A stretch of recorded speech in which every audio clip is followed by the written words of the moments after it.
بسم اللہ الرحمن الرحیم۔ السلام علیکم۔ ناول انت الحیات تحریر شہزادی بٹ، ایپیسوڈ نمبر 22۔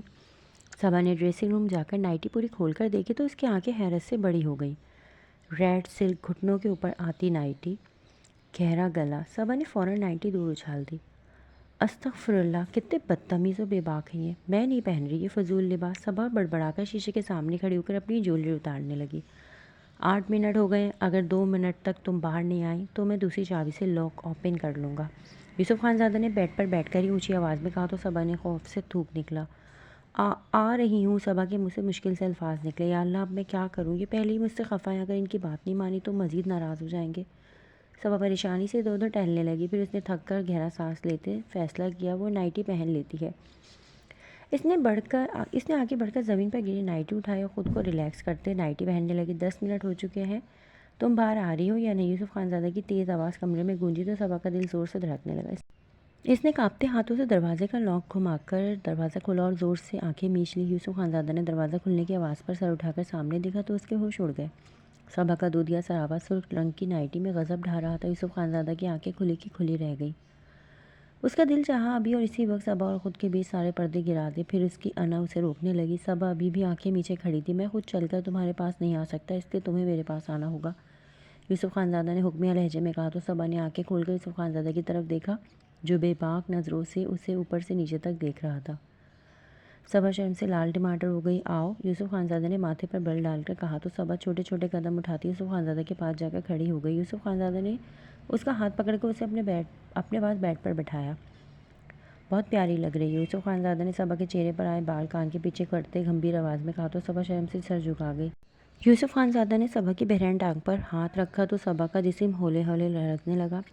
یوسف خان زادہ نے اس کی ٹانگوں پر انگلیاں پھیرتے صبا کی طرف دیکھا جو آنکھیں زور سے بند کے کانپ رہی تھی۔ آنکھیں کھولو اور میری طرف دیکھو، یوسف خان زادہ نے حکم پر صبا نے آنکھیں کھول کر یوسف خان زادہ کی طرف دیکھا جس کی آنکھوں میں خماری تھی۔ یوسف خان زادہ کا دھیان اب صبا کے گہرے گریبان کی طرف تھا۔ جانتی ہو جب تم نے مجھے ٹھکرایا تو مجھے کہاں درد ہوا؟ یوسف خان زادہ کا دھیان اب بھی صبا کے گریبان کی طرف تھا۔ اس کے سوال پر صبا نے یوسف خان زادہ کی طرف دیکھا۔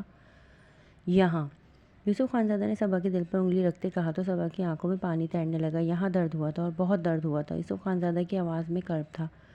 مجھے معاف کر دیں، پتہ نہیں مجھے اس رات کیا ہو گیا تھا، میں وہ سب آپ کے ساتھ نہیں کہنا چاہتی تھی پر پتہ نہیں کیسے کہہ گئی۔ صبا نے روتے ہوئے کہا میں نے تم سے بڑی خود غرض لڑکی اپنی زندگی میں نہیں دیکھی۔ یوسف خان زادہ نے صبا کا جبڑا دبوچ لیا۔ صبا نے بے یقینی سے یوسف خان زادہ کی طرف دیکھا۔ تم نے اس رات صرف خود کا سوچا، میرا تم نے ایک بار بھی نہیں سوچا اور آج دعویٰ کر رہی ہو کہ تمہیں مجھ سے محبت ہے؟ یوسف خان زادہ نے گرفت مضبوط کی۔ صبا کی آنکھوں سے آنسو روانی سے نکلے۔ اگر تمہیں مجھ سے محبت ہوتی تو میری ماں تو کیا ساری دنیا سے میرے لیے لڑ جاتی، پر تم تو مجھے چھوڑ کر مجھ سے رشتہ ہی ختم کر گئی اور آج کہہ رہی ہو تمہیں یوسف خان زادہ سے محبت ہے؟ نہیں، تم جھوٹی ہو، بہت بڑی جھوٹی ہو۔ یوسف خان زادہ غصے سے صبا کے چہرے پر پھنکارا۔ نہیں، مجھے آپ سے محبت ہے، صبا نے بامشکل لفظ ادا کیے۔ اس کا جبڑا ابھی بھی یوسف خان زادہ کی گرفت میں ہی تھا۔ اٹھو اور اپنی شکل گم کرو میرے سامنے سے۔ یوسف خان زادہ نے اس کا چہرہ جھٹکے سے چھوڑا تو صبا نے حیرت سے اس کی طرف دیکھا۔ یوسف، آپ کیوں اتنے سنگ دل ہو گئے ہیں؟ آپ تو اپنی صبا سے غصے سے بھی بات نہیں کرتے تھے اور آج آپ کے لہجے میں، آپ کی آنکھوں میں میرے لیے نفرت ہے۔ ایسا مت کریں میرے ساتھ۔ صبا نے ہچکیوں سے روتے ہوئے یوسف خان زادہ کا ہاتھ پکڑتے کہا تم بھی اس رات سخت ہو گئی تھی، سوچو میرے دل پہ کیا گزری ہوگی۔ یوسف خان زادہ نے بھیگی آواز میں کہا مجھے معاف کر دیں، میری پہلی اور آخری غلطی سمجھ کر مجھے معاف کر دیں، میں اب کبھی بھی آپ کو چھوڑ کر نہیں جاؤں گی، ہم ہمیشہ ساتھ رہیں گے۔ صبا نے آنسو صاف کرتے پورے اعتماد لہجے میں کہا تو یوسف خان زادہ طنزیہ مسکرایا۔ تم ہوتی کون ہو مجھے چھوڑ کر جانے والی؟ چھوڑ کر تو اب میں تمہیں جاؤں گا۔ یوسف خان زادہ نے غصے سے لال انگارہ آنکھیں لیے صبا کی طرف دیکھتے کہا تو صبا کا پورا جسم کانپنے لگا۔ آپ مجھے چھوڑو؟ ہاں، میں تمہیں چھوڑ کر چلا جاؤں گا، تب تمہیں احساس ہوگا ہاتھ پکڑ کر بیچ راستے میں چھوڑنے کی اذیت کیسی ہوتی ہے۔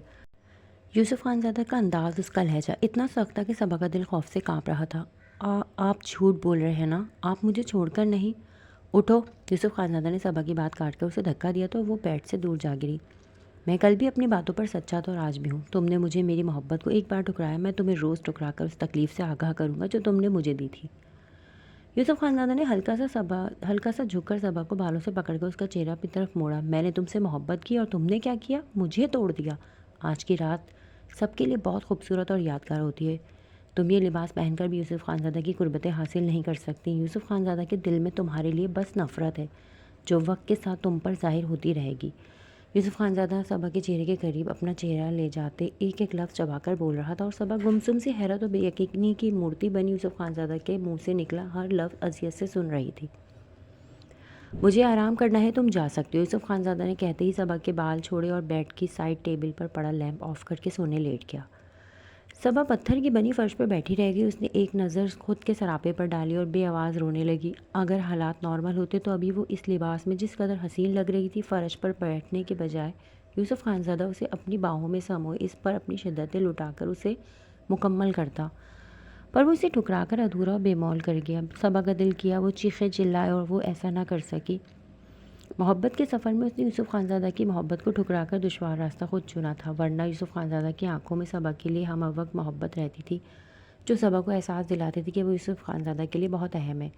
بے دردی سے گال رگڑتے ہوئے اٹھی اور بھاری قدموں سے چلتی ڈریسنگ روم چلی گئی۔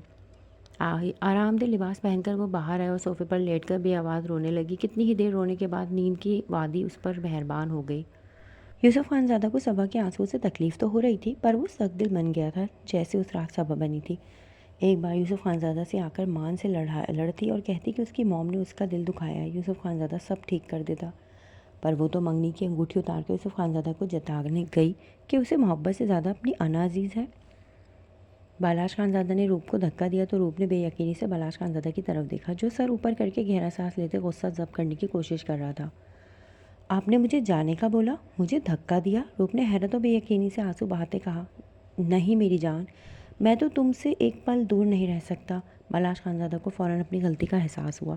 اس نے آگے بڑھ کر روپ کو خود میں بھینچ لیا۔ نہیں، آپ نے مجھے جانے کا بولا، آپ نے کہا دفع ہو جاؤ۔ آج اس لڑکی کے نام پر آپ مجھے جانے کا بول رہے ہیں، کل اگر وہ آ گئی تو آپ مجھے چھوڑ ہی دیں گے؟ روپ کی ہچکیاں بن گئی۔ نہیں روپ، ایسا کبھی نہیں ہوگا۔ بالاش خانزادہ اسی دن تمہارا ہو گیا تھا جس دن اسے تم سے محبت ہوئی تھی، میں تو اسی دن خود کو تمہارے سپرد کر گیا تھا۔ بالاش خانزادہ پر صرف اس کی روپ کا حق ہے، میں صرف اپنی روپ کا ہوں، میری دن رات کی محبتوں پر صرف روپ کا حق ہے، تم ہی میری حقیقی محبت ہو۔ بالاش خانزادہ نے روپ کے ماتھے پر پھر دونوں گالوں پر اپنے تشنہ لب رکھے۔ نہیں، آپ نے مجھے جانے کا بولا، آپ نے غصے میں مجھے جانے کا بولا۔ روپ کے آنسو تواتر نکل رہے تھے۔ اچھا اب نہیں کہوں گا، کبھی نہیں کہوں گا۔ بالاش خانزادہ نے روپ کے ماتھے پر ماتھا اور ٹکائے کہا۔ مجھے وعدہ چاہیے۔ روپ نے پھر سے اپنی بات دہرائی تو بالاش خانزادہ نے گہرا سانس لیا۔ میں تم سے وعدہ کرتا ہوں نتاشا جس دن میرے سامنے آئے گی میں اسے اس رشتے سے آزاد کر دوں گا، میری بیوی ہونے کے سارے حقوق صرف تمہارے ہوں گے۔ بالاش خانزادہ نے روپ کے ہاتھ پر ہاتھ رکھتے کہا تو روپ نے سکون سے آنکھیں موند کر بالاش خانزادہ کے سینے پر سر رکھ دیا۔ بالاش خانزادہ نے اس کے بالوں میں نرمی سے انگلیاں چلائی۔ یوسف خانزادہ کی آنکھ کمرے میں ہونے والی کھٹ پٹ سے کھلی۔ کمرے میں نائٹ بلب کی مدھم روشنی پھیلی تھی۔ یوسف خانزادہ مندی مندی آنکھیں کھل کر سامنے دیکھا تو صبا اپنے گیلے بالوں میں برش کر رہی تھی۔ یوسف خانزادہ کی نظر سامنے والی کلاک پر گئی جہاں صبح کے 9 بج رہے تھے۔ وہ گہرا سانس لیتے اٹھ کر بیٹھ گیا اور صبا کی طرف بغور دیکھنے لگا۔ صبا شیشے میں یوسف خانزادہ کو دیکھ چکی تھی لیکن وہ نظر انداز کیے اپنے گیلے بالوں میں برش کر رہی تھی۔ یوسف خانزادہ بنا پل کے جھپکے کتنی ہی دیر اسے دیکھتا رہا۔ صبا نے لائٹ سا میک اپ کر کے اپنی سوجی آنکھیں چھپائی، ہلکی پھلکی جیولری پہن کر گیلے میں اس نے کیچر لگایا اور یوسف خانزادہ کے پاس آ کر کھڑی ہو گئی۔ آپ کو کچھ چاہیے؟ صبا نے سنجیدگی سے پوچھا تو یوسف خانزادہ نے اسے کڑے تیوروں سے دیکھا۔ مجھے جو چاہیے ہوگا میں خود لے لوں گا، تمہارے آنے سے میری زندگی میں بس یہ فرق پڑا ہے، میں پہلے بہت خوش تھا، بنا سہارے کے چلتا پھرتا تھا، پر جب سے تم آئی ہو میرے دن رات اذیت میں گزر رہے، اس لیے بہتر ہوگا تم میرے سامنے کم آیا کرو۔ یوسف خانزادہ نے اپنی اسٹک پکڑی اور آہستہ آہستہ چلتا وارڈروب کی طرف بڑھ گیا۔ صبا نے بھیگی آنکھوں سے یوسف خانزادہ کی پشت کو دیکھا، پھر خاموشی سے کمرے سے نکل گئی۔